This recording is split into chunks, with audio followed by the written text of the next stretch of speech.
Vamos então começar o 16º capítulo, as predições segundo o Espiritismo, teoria da presciência.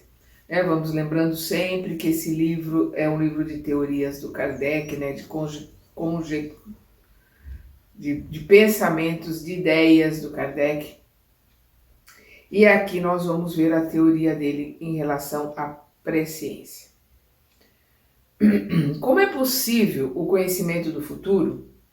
Compreende-se a previsão dos acontecimentos que sejam consequência do estado atual, mas não aqueles que não tenham nenhuma relação e ainda menos daqueles que são atribuídos ao acaso.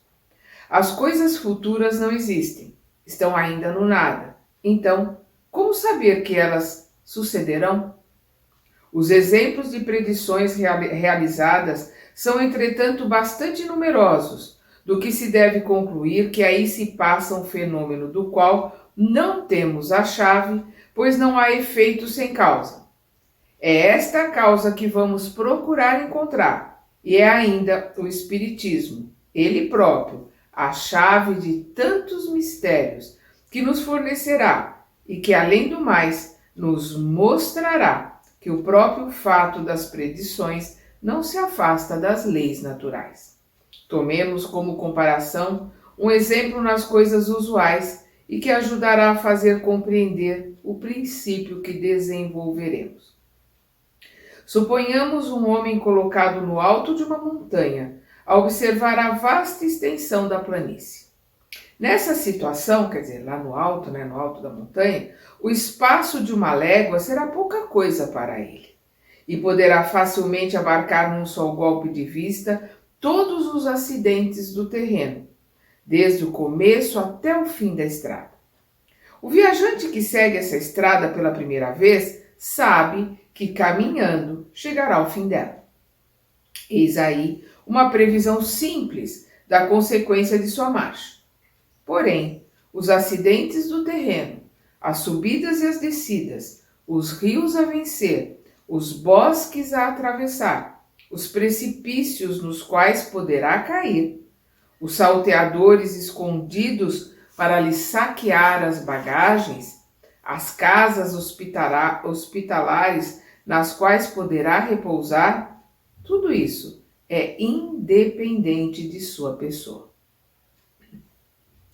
É para ele o desconhecido. O futuro, pois sua vista não se estende além do pequeno círculo que o rodeia. Quanto à duração, ele a mede pelo tempo que consome a percorrer o caminho. Retirai-lhe os pontos de referência e a duração se apaga.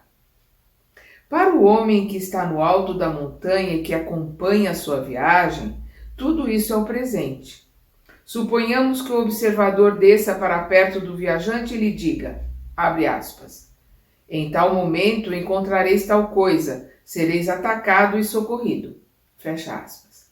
Então o Kardec está fazendo uma comparação aqui, aquele que está viajando na estrada e aquele que está no alto da montanha ali olhando. Ele tem uma visão ampla, então ele tem como saber os obstáculos que vão estar ali na frente, pela amplitude, de visão, da altura que ele está. Ele coloca aqui de novo, abre aspas, em tal momento encontrareis tal coisa, sereis atacado e socorrido, fecha aspas. Estará prevendo o futuro. O futuro existe para o viajante. Para quem está no alto da montanha, esse futuro é o presente. Se sairmos do círculo das coisas puramente materiais, e se pelo pensamento entrarmos no domínio da vida espiritual, veremos esse fenômeno produzir-se numa escala maior. Os espíritos desmaterializados são como o homem da montanha.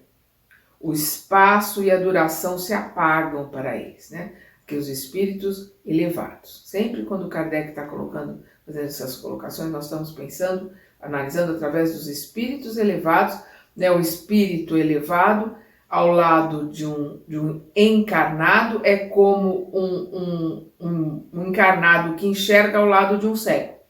Ele tem uma amplitude de visão. Então, o espírito desencarnado superior, mais elevado, ele tem uma amplitude de visão do roteiro que foi programado, né, da logística toda para curto, médio e longo prazo, dependendo do grau de elevação dele para longuíssimo prazo. Então ele tem ali uma estrutura que ele conhece e que aquele que está encarnado, no seu inconsciente, ele conhece só o roteiro do qual ele participou. O resto ele não conhece. E ele tem o livre-arbítrio de estar seguindo esse roteiro ou não, de se afastado completamente do roteiro.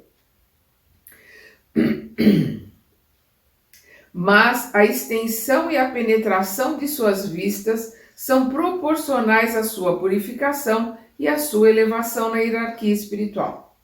Em relação aos espíritos inferiores, eles estão como o homem armado de um possante telescópio, ao lado daquele que apenas dispõe de seus olhos.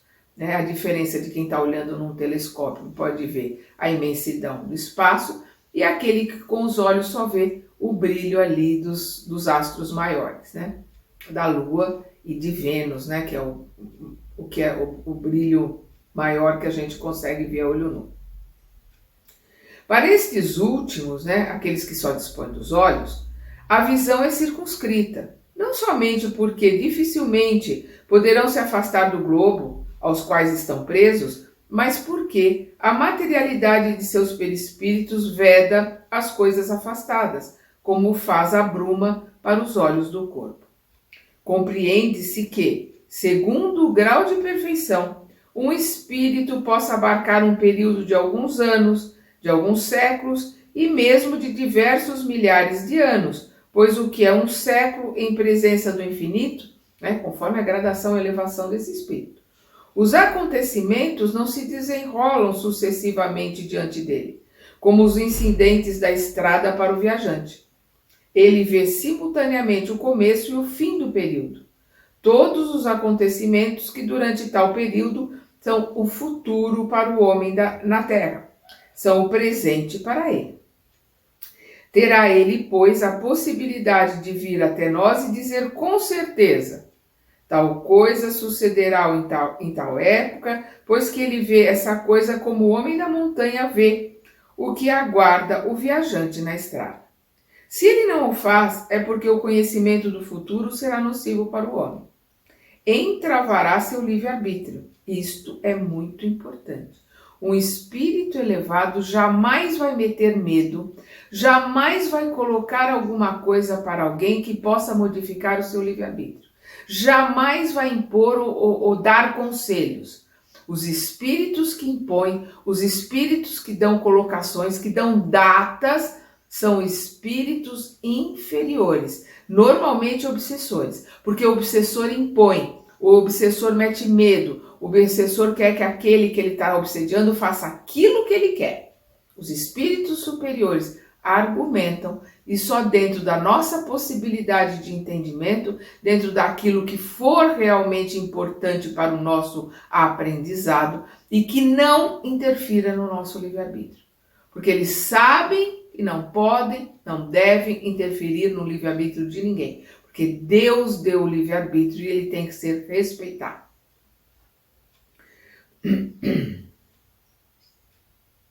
E é o que ele está falando.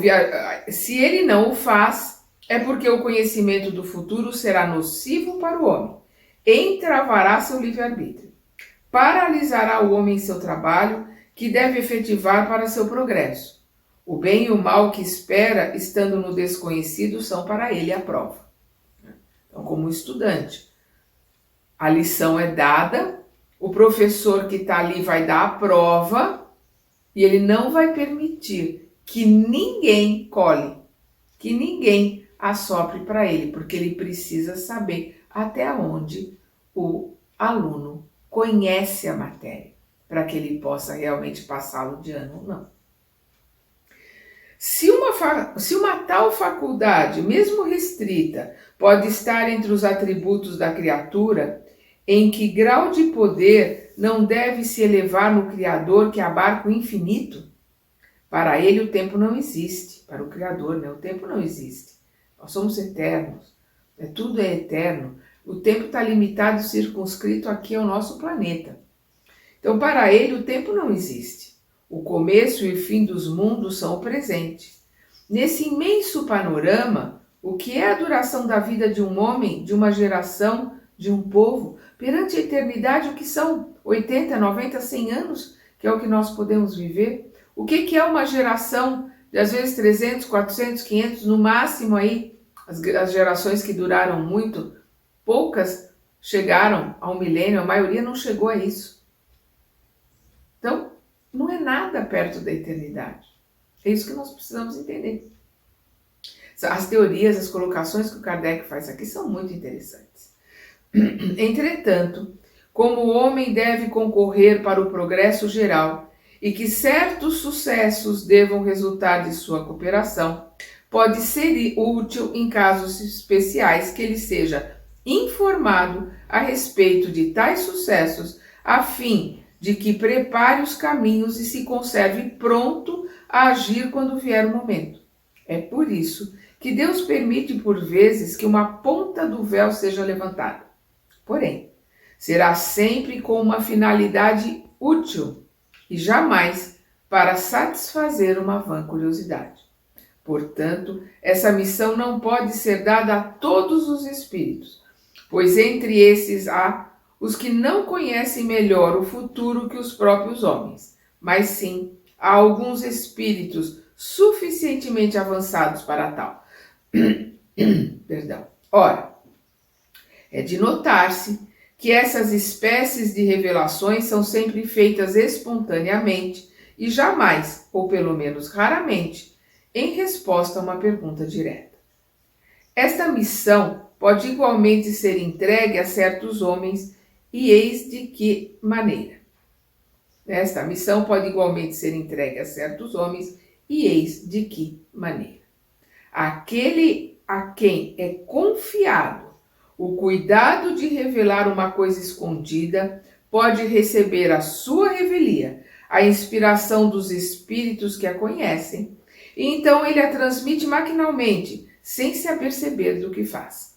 Ademais, sabe-se que a alma se desprende e possui em grau maior ou menor as faculdades do espírito livre, seja durante o sono, seja no estado de vigília, nos êxtases da vista dupla. Se se tratar de um espírito adiantado, se ele recebeu como os profetas uma missão especial para tal efeito, gozará nos momentos de emancipação da alma, de desdobramento, de saída do corpo, a faculdade de abranger por si mesmo um período mais ou menos extenso e ver, como se fossem presentes, os acontecimentos desse período. Ele poderá então revelá-lo no próprio instante ou conservar a memória quando acordar. Se tais acontecimentos devem permanecer em segredo, ele perderá a respectiva recordação, ou terá deles apenas uma vaga intuição, suficiente para o guiar instintivamente. É assim que se vê essa faculdade desenvolver-se providencialmente em certas ocasiões, nos perigos iminentes, nas grandes calamidades, nas revoluções, e que a maior parte das seitas perseguidas tem tido numerosos videntes. É assim ainda que se tem visto grandes capitães marchar resolutamente contra o inimigo, com a certeza da vitória. Homens de gênio como Cristóvão Colombo, por exemplo, procurar um objetivo, prevendo, por assim dizer, o momento no qual o atingirão. É que eles viram o alvo que não é o desconhecido para o seu espírito, O Cristóvão Colombo coloca nos seus diários a certeza que ele tinha de que ele iria encontrar uma nova terra. O dom da predição não é, pois, sobrenatural, tanto quanto uma porção de outros fenômenos. Repousa sobre as propriedades da alma e sobre a lei das relações do mundo visível e do mundo invisível, a qual o Espiritismo vem tornar conhecida. Esta teoria da presciência não resolve, talvez, de maneira absoluta, todos os casos que a revelação do futuro pode apresentar, mas não se pode deixar de convir que ela possui seu princípio fundamental. Kardec está colocando aqui que ele, com essa teoria, ele não vai esclarecer todos os casos, né? Nós temos casos de premonições acho que o profeta Isaías, se eu não me engano, acho que é 500 anos antes da vinda do Cristo, porque 400 anos antes da vinda do Cristo não teve nenhum profeta, ficou em silêncio, os judeus não teve nenhuma predição. Então, o Isaías, se eu não me engano, acho que é 500, até um pouco antes disso, antes de Cristo, as predições, né? Se a gente pegar Isaías 57, nós vamos ver lá as predições, as colocações acerca do Cristo, do que iria acontecer, da incompreensão, todas as situações, é uma coisa impressionante. Então, quando Jesus vem e ele coloca que ele veio realizar aquilo que havia sido profetizado, principalmente ele está falando do profeta Isaías, nós já falamos isso no nosso estudo passado, quando ele coloca lá, ele vê, né? Ele vê onde está ali a jumenta e o filhote, e o animalzinho, ele vai lá e manda os seus discípulos pegarem e avisarem que ele será devolvido, e ele entra em Jerusalém exatamente como o profeta coloca, montado num jumento, seguido pela multidão. Então ele vai fazendo questão de realizar para que os judeus possam entender, aqueles que estavam com uma visão melhor, aqueles que estavam já numa capacidade de algum entendimento, possam visualizar a realização dessas profecias, porque todo judeu tinha a Torá na ponta da língua, os ensinamentos da Torá na ponta da língua, poderem ver que ele é o Messias, que ele realmente está trazendo a palavra de Deus. Então o que ele diz aqui, não dá para esclarecer tudo, mas tem um princípio, dá para se entender alguma coisa, né? Porque aqui o Kardec está nos preparando para os dois últimos capítulos que nós vamos ter, né? O capítulo 17 e o capítulo 18, que são os dois últimos capítulos do livro. Então ele está ele tentando colocar, esclarecer aqui sobre a presciência, ele está nos preparando para esses dois capítulos.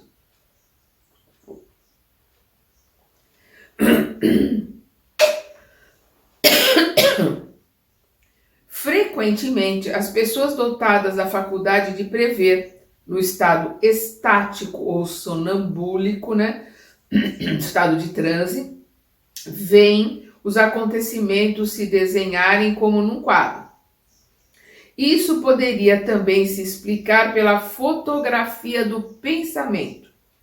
Um acontecimento que está no pensamento dos espíritos que trabalham para sua concretização ou no pensamento dos homens cujos atos o devem provocar, tal pensamento, atravessando o espaço como os sons atravessam o ar, pode tornar a imagem visível pelo vidente. Perdão. Porém, como a realização pode ser apressada ou retardada por um concurso de circunstâncias, ele vê a coisa sem poder precisar o momento de sua realização. Talvez mesmo esse pensamento pode ser apenas um projeto, um desejo que não pode ter seguimento. Daí os frequentes erros de fato e data nas previsões. Nós vamos ver que os espíritos elevados, os espíritos com conhecimento, jamais dão datas, jamais dão essas colocações, colocando alguma data, alguma precisão, porque nós temos o livre-arbítrio. E através do livre-arbítrio nós podemos retardar ou apressar situações que estão sendo colocadas ali. Há um engano muito grande em relação ao que Emmanuel colocou através do Chico Xavier no Pinga Fogo, quando ele foi perguntado acerca do mundo de regeneração e das mudanças, porque quando Emmanuel fala de 2057, ele está colocando ali, não uma predição, ele não está dando uma data para nada, o que ele está colocando ali é que em 2057 já deve ter mudanças. Por quê? Porque 2057 vai estar fazendo 200 anos da revelação do Livro dos Espíritos. Então, ele está colocando, com 200 anos de conhecimento do Livro dos Espíritos, terão que haver mudanças. O conhecimento tem que ser maior, as coisas precisam já estar começando, já estarem andando para o começo do processo da regeneração. As pessoas entenderam ou usam, tiram do contexto geral e usam a colocação que o Chico faz para fazer coisas mirabolantes, predizer coisas, dar datas. Não, nenhum espírito sério mete medo, nenhum espírito sério revela alguma coisa que não seja útil, nenhum espírito sério dá datas. Para compreender as coisas espirituais, isto é, para se fazer delas uma ideia tão nítida quanto aquela que comparávamos com a de uma paisagem que estivesse sob nossos olhos, falta-nos verdadeiramente um sentido, exatamente como ao cego falta o sentido necessário para compreender os efeitos de luz, das cores e da vista sem o contato. Também não é senão mediante um esforço da imaginação que nós chegamos a tal resultado, auxiliados por comparações extraídas das coisas que nos são familiares. Porém, as coisas materiais não podem dar senão ideia, muito imperfeita, das coisas espirituais. É por isso que não deveríamos tomar tais comparações ao pé da letra e crer, por exemplo, que a extensão das faculdades perceptivas dos espíritos se relaciona com sua efetiva elevação e que eles têm necessidade de estar sobre uma montanha ou acima das nuvens para abarcar o tempo ou o espaço. Tal faculdade é inerente ao estado de espiritualização, ou, se o preferirmos, de desmaterialização. Isto é, a espiritualização produz um efeito que se pode comparar, embora muito imperfeito, àquele da vista de conjunto do homem e no alto da montanha. Esta comparação tinha simplesmente a finalidade de mostrar que os acontecimentos que estão no futuro para uns estão no presente para outros, e podem assim ser preditos, o que não implica na produção do efeito pela mesma maneira. Para gozar dessa percepção, o espírito não tem, pois, necessidade de se transportar a algum ponto no espaço. Aquele que está na Terra, a nosso lado, pode possuí-la em sua plenitude, tão bem como se estivesse a 1000 léguas, enquanto que nada vemos além do horizonte visual. A vista nos espíritos não se produz da mesma maneira que no homem, e nem com os mesmos elementos. Seu horizonte visual é inteiramente outro. Ora, é precisamente este o sentido que nos falta para o conceber. O espírito ao lado do encarnado é como aquele que vê ao lado de um cego. A amplidão, né, a amplitude da visão de um espírito superior,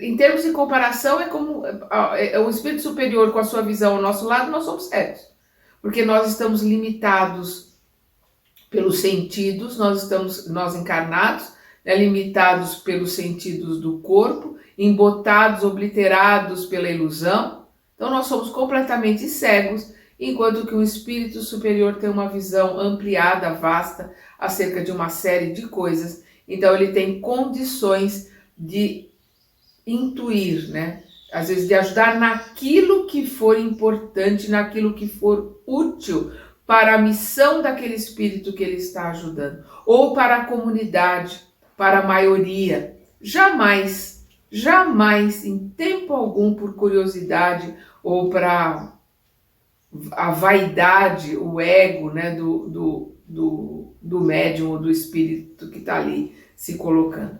A gente precisa tomar muito cuidado em relação aos espíritos zombeteiros, aos espíritos pseudo-sábios. A gente vê isso na colocação que o Kardec faz no Livro dos Espíritos, da questão 100 até a questão 113, né, da graduação dos espíritos. que é uma colocação didática do Kardec. É muito importante que a gente faça uma análise muito profunda quando recebe alguma informação, alguma colocação de um espírito. A gente tem que analisar principalmente as características, o entendimento, a elevação, a moral, a conduta do médium que está ali colocando aquela posição, e uma análise muito profunda daquilo que está sendo colocado, para ver se não tem mensagens subliminares, para ver se não tem segundas, terceiras e quartas intenções ali. Principalmente dentro do ego e da vaidade. Dos dois, né? Do espírito que está se achando e do médium que está se achando mais ainda. Além disso, será preciso saber que essa percepção de todas as coisas, repetimos, é uma faculdade inerente e proporcionada ao estado de desmaterialização. Então, é uma faculdade que faz parte, né, ao estado de desmaterialização, ao estado do espírito superior. Chegar pelo corpo todo, ouvir pelo corpo todo, 360 graus, uma visão com amplitude de curto, médio e longo prazo dos roteiros das coisas que estão programadas. Por quê?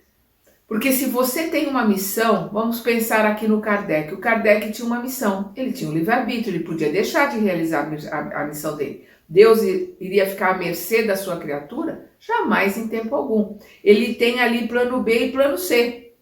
Nós sabemos, o mais lógico, né, no meu ponto de vista, se o Kardec tivesse recuado, nós teríamos o Leon Denis para continuar e para trazer a revelação. Sei lá, se o Leon Denis tivesse falhado, teria outro. Por quê? Porque quando alguma coisa de cunho maior, alguma coisa de importância maior existe para ser feito e realizado, existe plano A, plano B, plano C, justamente por causa do nosso livre-arbítrio. Nós temos o direito de errar. Nós temos o direito de enfiar os pés pelas mãos. Isso faz parte do nosso livre-arbítrio e é o que nós mais fazemos, infelizmente. Além disso, será preciso saber que essa percepção de todas as coisas, repetimos, é uma faculdade inerente e proporcionada ao estado de desmaterialização. Esta faculdade é amortecida pela encarnação, mas não é completamente anulada, pois a alma não é encerrada no corpo como numa caixa. O encarnado a possui, embora sempre num grau menor que quando a alma se encontra completamente liberada. E é isso que dá a certos homens um poder de penetração que falta totalmente a outros. Uma justeza maior no golpe de vista moral, uma compreensão mais fácil das coisas extramateriais. Não só o espírito encarnado percebe, mas lembra-se do que viu no estado de espírito, e essa lembrança é como um quadro que se recompõe no seu pensamento. Na encarnação ele vê, porém vagamente e como através de um véu. No estado de liberdade, em desdobramento ou desencarnado, no estado de liberdade ele vê e concebe claramente. O princípio da vista não está fora dele, mas nele. A vista no perispírito, ela não está circunscrita a um órgão como aqui no corpo. Ela é do corpo inteiro. O princípio da vista não está fora dele, mas nele. É por isso que não tem necessidade de nossa luz exterior. Ele usa a luz própria, Quanto mais elevado, mais luz, mais energia para iluminar onde está do espírito. Por efeito do desenvolvimento moral, o círculo das ideias e a concepção se alargam pela desmaterialização gradual do perispírito, este se purifica dos elementos grosseiros que alterariam a delicadeza das percepções, do que se conclui que a extensão de todas as faculdades acompanha o progresso do espírito. Conforme o espírito vai se elevando, vai se depurando, cada vez mais o seu perispírito fica mais leve, mais sutil, mais iluminado, menos denso, e a sua capacidade de entendimento, de audição, de visão, de percepção também é muito maior. É o grau de extensão das faculdades do espírito que na encarnação o torna mais ou menos apto a conceber as coisas espirituais. Todavia, esta aptidão não é a consequência necessária do desenvolvimento da inteligência. A ciência vulgar não a confere. É por isso que se encontram homens de grande saber, tão cego para as coisas espirituais como outros o são para as coisas materiais. São refratários porque não as compreendem. Isso significa que seu progresso ainda não se realizou em tal sentido. Importante marcar o ainda, porque todos nós caminhamos para a evolução. Por isso que ele diz, isto significa que seu progresso ainda não se realizou em tal sentido. Enquanto se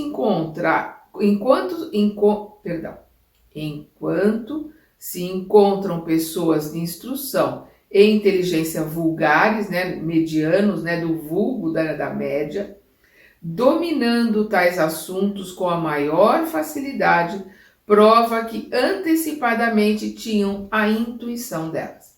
É para estes uma recordação retrospectiva daquilo que já viram e já souberam, seja na erraticidade, seja em suas existências anteriores. Assim como outros têm a intuição das línguas e das ciências que antes já conheceram e possuíram. Quanto ao futuro do espiritismo, os espíritos, como se sabe, são unânimes em afirmar o triunfo próximo, apesar dos entraves que se lhe opõem. Esta previsão lhes é fácil, primeiro porque sua propagação é sua obra pessoal, auxiliando o movimento ou dirigindo-o, sabem por consequência o que devem fazer com o mesmo. Em segundo lugar, basta-lhes considerar um período de curta duração e em tal período eles veem os poderosos auxiliares que Deus lhes suscita e que não tardarão a se manifestar. Então, quando ele fala aqui do triunfo do espiritismo não ser divulgado, não está falando de religião, porque Kardec sempre foi contra o espiritismo ser uma religião. E sempre ele colocou que era filosofia e ciência. Então é a filosofia e a ciência espírita que são e serão propagadas. O que ele está colocando? Que em todas as religiões começariam a aumentar o conhecimento em relação ao mundo espiritual, a existência dos espíritos e o contato com o espírito. E nós vemos isso sim, com outros nomes, de outra forma, em muitas religiões. Então, quando normalmente você vê o espírita, não, que o Kardec disse porque o espiritismo vai se propagar. O espiritismo ciência, o espiritismo filosofia. A religião foi criada pelos homens depois do desencarne do Kardec, a contragosto do Kardec. Não é o que ele queria que acontecesse. Então, a gente precisa entender muito bem essas colocações. Sem ser espíritos desencarnados, que os espíritas se transportem apenas a um período de 30 anos atrás, até a geração que surge, que dali considerem o que se passa hoje, que sigam a marcha progressiva e verão consumir-se em vãos esforços aqueles que acreditam ser chamados a anulá-lo. Eles os verão desaparecer pouco a pouco da cena, ao lado da árvore que cresce e cujas raízes se estendem cada vez mais. Então ele está falando aqui para olhar para 30 anos atrás, isto aqui, metade do século XIX, quando ele está escrevendo, e ver todos aqueles que estavam contra o que se coloca de elevação, a ciência, a filosofia espírita não existia há 30 anos atrás, porque ela começa em 1857, mas o conceito espiritualista, o conceito dos espíritos, sim, e é isso que ele está se referindo. Ele vem ver aqueles que estão tentando destruir os livros. Nós vamos lembrar lá o Alto de Barcelona, que queimou o livro dos espíritos, e outras colocações de padres, de bispos, colocando como o espiritismo coisa do demônio, e que até hoje alguns irmãos, por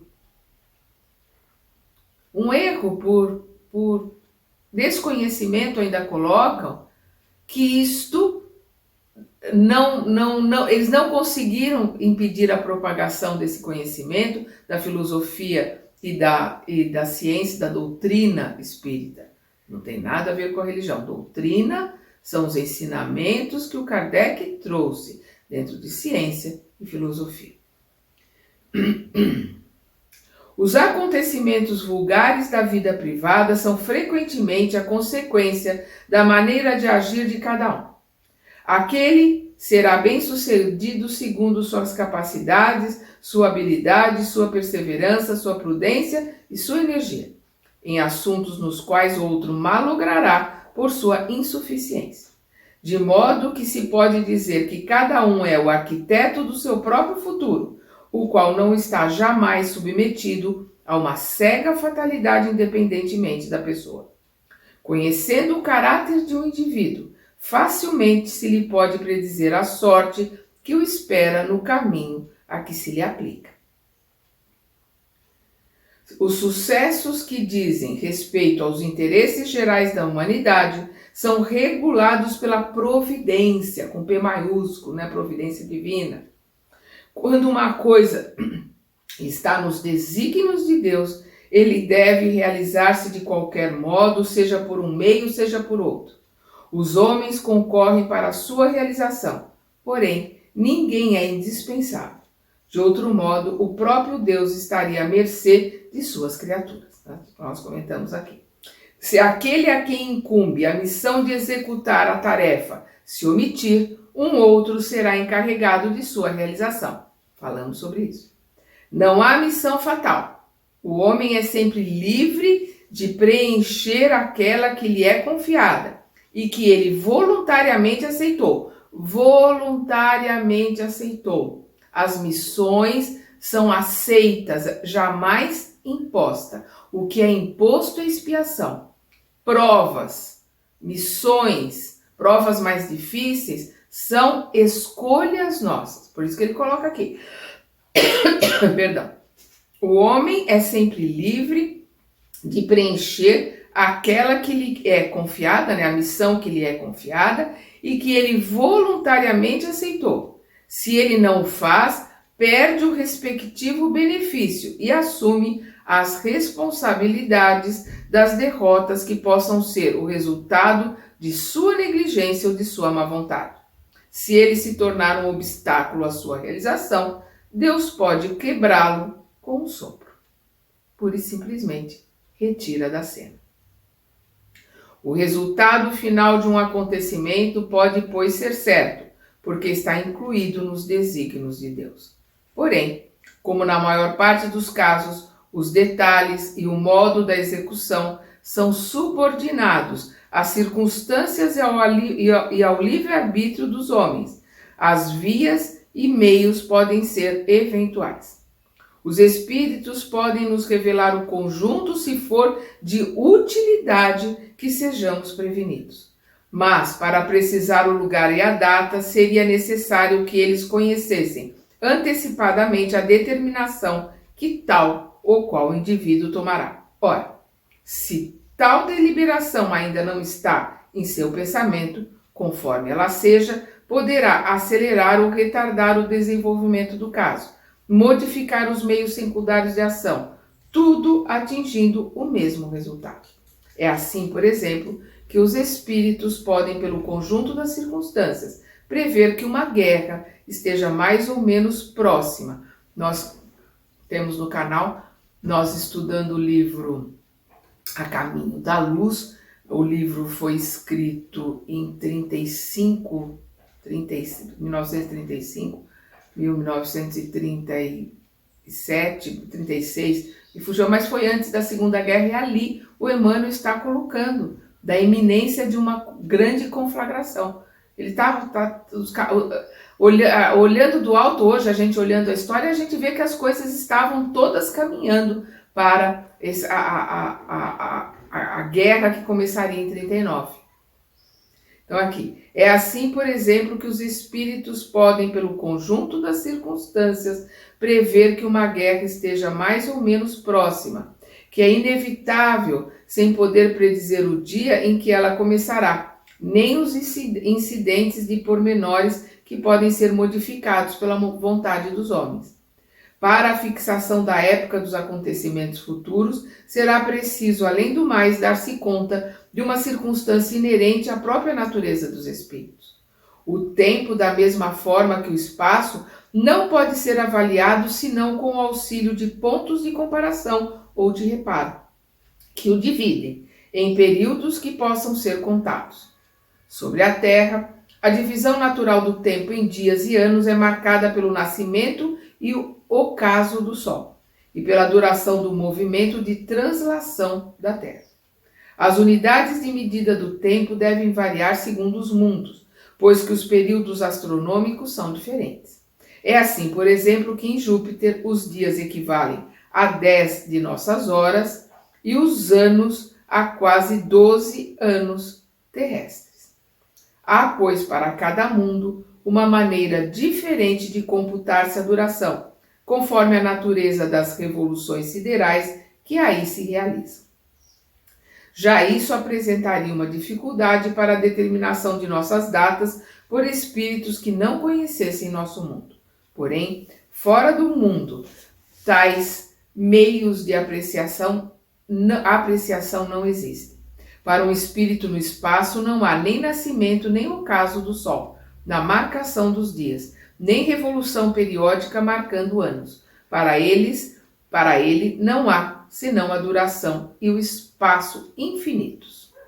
Aquele, pois, que jamais tivesse vindo à Terra, não teria nenhum conhecimento de nossos cálculos, os quais de resto lhe seriam completamente inúteis.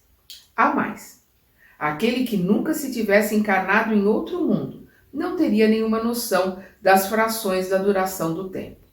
Quando um espírito estranho à Terra aqui vem se manifestar, não poderá assinalar data aos acontecimentos, senão identificando-se com os nossos usos, o que sem dúvida está em seu poder, mas que muitas vezes ele não julga ser útil fazer. Os espíritos que compõem a população invisível do nosso globo, onde já viveram e onde continuam a viver em nosso meio, estão naturalmente identificados com nossos hábitos, dos quais levam a recordação na erraticidade. Poderiam, por conseguinte, com mais facilidade indicar uma data aos acontecimentos futuros, quando a conhecessem. Mas, além do fato de que isso nem sempre é permitido, são impedidos de fazê-lo pela razão de que todas as vezes em que as circunstâncias de detalhes são subordinadas ao livre-arbítrio e à eventual decisão do homem, a data exata não existe realmente, senão quando o acontecimento está realizado. Por isso que todo espírito de escola, todo espírito que verdadeiramente tem conhecimento, não prediz coisas que vão assustar, que vão meter medo, que não colocam nada que não seja absolutamente necessário e útil, principalmente não dão datas. Eis porque as predições circunstanciadas não podem oferecer certeza e não devem ser aceitas senão como probabilidades, mesmo quando não tragam cunho que as tornem legitimamente suspeitas. Quem leu, quem estudou o Velho Testamento, principalmente as colocações dos profetas, profetas é uma forma de chamar o médium de antigamente. Nós vamos ver que as profecias foram colocadas como aviso, não para se realizarem. Então as profecias elas foram colocadas para que os homens tivessem tempo de se redimir, de se refazer e que aquilo não acontecesse. Nós vemos, por exemplo, um livro profético, um livro que fala de coisas que poderão acontecer, que é o Apocalipse. A palavra Apocalipse quer dizer revelação, de João. Então as revelações de João, João conversa com Jesus e vai colocando ali as suas visões. As suas colocações não são para, isto vai acontecer, não. Ele está colocando para que a gente se previna e para que a gente não permita que elas aconteçam. É para isso que essas revelações servem. Também os espíritos verdadeiramente sábios não predizem nada, jamais em datas fixas. Vou repetir, jamais em datas fixas. Eles se limitam a prevenir-nos do andamento das coisas que nos sejam de utilidade conhecer. Insistir para ter pormenores preciosos é expor-se às mistificações dos espíritos levianos que predizem tudo quanto se deseja, sem se preocuparem com a verdade e divertem-se com os terrores e as decepções que causam. A forma geralmente empregada até aqui, bastante geral para as predições, faz delas verdadeiros enigmas frequentemente indecifráveis. Essa forma misteriosa e cabalística, da qual Nostradamus oferece o tipo mais completo, lhes dá um certo prestígio aos olhos do vulgo, do homem vulgar, do homem mediano, que lhes atribui tanto mais valor quanto mais sejam elas incompreensíveis. Elas são tão, digamos assim, incompreensíveis e elas dão margem a tantas interpretações que milhões de coisas podem caber ali dentro, Depois que as coisas acontecem, fica fácil encaixá-las dentro do que está dito ali. A questão é tentar entender o que está sendo dito ali de uma forma tão ampla e tão vaga que serve para milhões de coisas. Por sua ambiguidade, elas se prestam a interpretações muito diferentes. De tal sorte que, segundo o sentido atribuído a certas palavras alegóricas ou de convenção, segundo a maneira de computar o cálculo bizarramente complicado das datas e com um pouco de boa vontade, ali se encontra aproximadamente tudo quanto se quer. O que a gente quiser achar, o que a gente quiser colocar, não, Nostradamus previu isto, tá aqui. A gente consegue encaixar em milhões de coisas, porque são colocações muito vagas, Seja como for, não se pode deixar de convir que algumas predições têm caráter sério e confundem pela sua veracidade. Como eu estava falando dos profetas, principalmente Isaías. É provável que esta forma velada tivesse, num certo tempo, sua razão de ser e até mesmo sua necessidade. Hoje, e aquele hoje dele é a metade do século XIX, perdão. Hoje, as circunstâncias não são mais as mesmas. O positivismo do século atual pouco se acomodaria com a linguagem sibilina, com a linguagem das profetisas, dos profetas, das adivinhações. Se na metade do século XIX não encaixaria, imagina hoje, no século XXI. Então, hoje, metade do século XIX, as circunstâncias não são mais as mesmas. O positivismo do século atual pouco se acomodaria com a linguagem sibilina. Também, as predições de nossos dias não afetam mais essas formas estranhas. As feitas pelos espíritos nada têm de místicas, falam a linguagem de todas as pessoas como teriam feito quando vivos, pois não cessaram de pertencer à humanidade. Eles nos previnem quanto às coisas futuras, pessoais e gerais, quando tal nos puder ser útil, na medida da perspicácia de que são dotados, como o fariam conselheiros ou amigos. Suas previsões constituem, pois, mais advertências, as quais não impedem o nosso livre-arbítrio, do que predições propriamente ditas que implicariam uma fatalidade absoluta. Sua opinião é, por outro lado, quase sempre motivada, pois que eles não querem que o homem aniquile sua razão sob uma fé cega, o que nos permite apreciar-lhes a justeza. É sempre uma colocação, como nós, quando a gente vê um amigo que está começando a beber o tempo todo, como amigo, para com isso, você vai perder sua família, você vai perder o respeito dos seus filhos, você vai perder o teu emprego, você vai acabar com a tua vida. Ele está predizendo o futuro, ele está sendo um profeta? Não. Ele está vendo a ruína que aquele ser está entrando. O que vai acontecer com ele se ele não se modificar. Então, o que ele está colocando ali não é uma predição do futuro, mas algo que qualquer um pode ver que ele está indo um morro abaixo, ele está descambando.